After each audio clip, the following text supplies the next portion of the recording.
avoir effectivement une problématique de pénurie ou une problématique sur les métaux, pas forcément parce que vous avez une problématique de ressources, mais parce que vous avez des problématiques, vous allez dire, économiques, minières qui sont attachées. Et ça, c'est sans prendre en compte les acteurs. Parce que ce qu'il faut voir aussi, c'est que le domaine minier, c'est un domaine d'entreprise. Je vous prends un exemple, le marché du lithium, il est extraordinaire à ce niveau-là. Encore une fois, ce marché-là, c'est un des premiers, nous, qu'on a étudié, parce que l'ADEME nous avait demandé de voir si on allait avoir assez de lithium dans des scénarios bas carbone à l'horizon 2050. Et on s'est aperçu, donc, comme je vous l'ai dit, géologiquement, c'est un des métaux les moins ennuyeux, comment dire, au niveau géologique. Lorsque vous regardez la cartographie des acteurs, pas la cartographie des pays, mais la cartographie des entreprises. À l'heure actuelle, vous avez 5 entreprises. Vous avez 2 américaines, Albemarle, Livent. Vous avez une chilienne qui s'appelle SQM. Et puis vous avez 2 chinoises. Alors ces 2 chinoises-là, entre guillemets, elles n'existaient pas avant 2005. Tianqi Lithium et Ganfeng. Ces 5 entreprises font 90% du marché du lithium. C'est-à-dire qu'on a devant nous un oligopole. Et imaginez, c'est comme si on avait, comment dire, sur le marché pétrolier, uniquement 5 entreprises qui dirigent tout le marché. Sur le marché pétrolier, vous avez une cinquantaine de grosses entreprises pétrolières. Certes, vous avez les majors, mais les majors ne représentent pas beaucoup. Là, vous avez ces 5 entreprises, 90% des parts de marché. Donc ça veut dire quoi? Ça veut dire qu'au final, notre mobilité électrique, elle va être dépendante de ces 5 entreprises dans les décennies qui viennent. Comment on peut laisser les clés de notre mobilité de demain et de nos batteries, en fait, sur ces 5 entreprises? C'est complètement incompréhensible. C'est pour ça qu'il faut réagir et c'est pour ça que il y a des raisons politiques à intervenir, en fait, sur ces questions de métaux. On en a un petit peu parlé tout à l'heure, mais quels sont les métaux les plus critiques d'un point de vue géopolitique? Alors, d'un point de vue géopolitique, encore une fois, ça dépend si on se positionne au niveau des pays ou au niveau des entreprises. Des fois, c'est pas évident de faire la distinction. Il y a quand même un métal, par exemple, comme le cobalt. Le cobalt, c'est la représentation, j'allais dire, l'image d'Épinal du duopole sur un marché.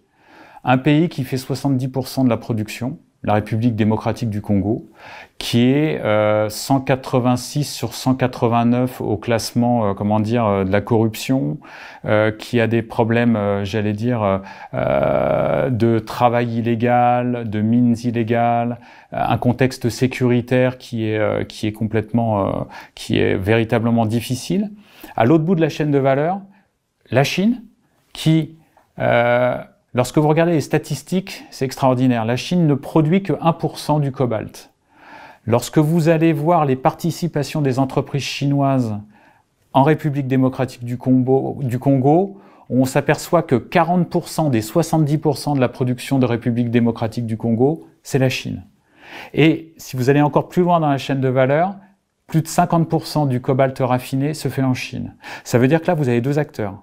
Donc géopolitiquement, ça veut dire que le marché il est tenu, vous voyez, par 2 acteurs ou quelques entreprises, dont un pays qui est fragile, qui est un pays qui est sécuritairement vraiment très très complexe, et de l'autre côté, un pays qui s'appelle la Chine, et qui a comme ambition quand même de sécuriser ses approvisionnements pour sa propre consommation, mais qui a surtout comme ambition de devenir le numéro 1 dans la production mondiale de batteries. Voyez. Ça veut dire quoi? Ça veut dire que c'est pas des marchés qui sont clairs d'un point de vue géopolitique, parce que tout simplement, on risque d'avoir des tensions. On pourrait avoir bien évidemment des tensions, notamment entre Chine et États-Unis. Pourquoi? Parce que le cobalt raffiné, ça fait partie des matériaux dont les États-Unis sont très dépendants de la Chine. Voyez. Donc on a des rivalités très intéressantes sur ces marchés-là. Sachant qu'il y a une des industries, on n'en a pas parlé, mais qui utilise beaucoup de métaux et de métaux rares, c'est la défense. Et donc, il y a une vulnérabilité stratégique de la part des grandes puissances militaires. Alors, il y a une vulnérabilité stratégique des grandes puissances militaires. Tous ces matériaux vont rentrer dans le secteur de la défense, de l'aéronautique et des technologies bas carbone. Et même, j'ai envie de vous dire, on parle beaucoup d'intelligence artificielle, mais l'intelligence artificielle, c'est aussi, il y a un contenu en métaux qui est très important. Si vous prenez par exemple les États-Unis, c'est un cas très emblématoire de problématiques de matériaux stratégiques. Pourquoi? Parce que les États-Unis considèrent qu'il y a environ 42 matériaux stratégiques. Vous voyez, ils sont dépendants pour environ la moitié de leur consommation pour 19 matériaux stratégiques. Sur ces 24 matériaux stratégiques. Sur ces 24, il y en a 11 qui sont communs avec la Chine. D'accord? Les 13 autres, les États-Unis sont dépendants de la Chine. Ça veut dire que il y a une dépendance américaine envers la Chine, mais il y a aussi un risque de conflit, tout simplement, entre les États-Unis et la Chine, parce que sur des matériaux comme le platine, le palladium, le rhodium, ils ont une dépendance commune. Et donc, quand vous avez une dépendance commune, ça veut dire quoi? Ça veut dire que vous avez un risque d'affrontement. Alors, quand je dis affrontement, c'est pas forcément un affrontement militaire, mais c'est un affrontement économique, notamment dans des zones de production de ces matériaux-là. C'est pour ça que là, la Chine, elle a un temps d'avance. Et d'un point de vue géopolitique, la Chine, c'est l'acteur qui a, j'ai envie de vous dire, l'avance la plus importante. Pourquoi? Parce qu'elle a commencé à sécuriser ses approvisionnements à partir des années 90 et elle a tout à fait compris que les métaux, c'est le pétrole de demain. Et cette dimension-là, il y a très peu de pays qui l'ont en tête. Moi, je dis toujours que le 21e siècle, c'est le siècle des métaux. Et son principal acteur, c'est la Chine, premier producteur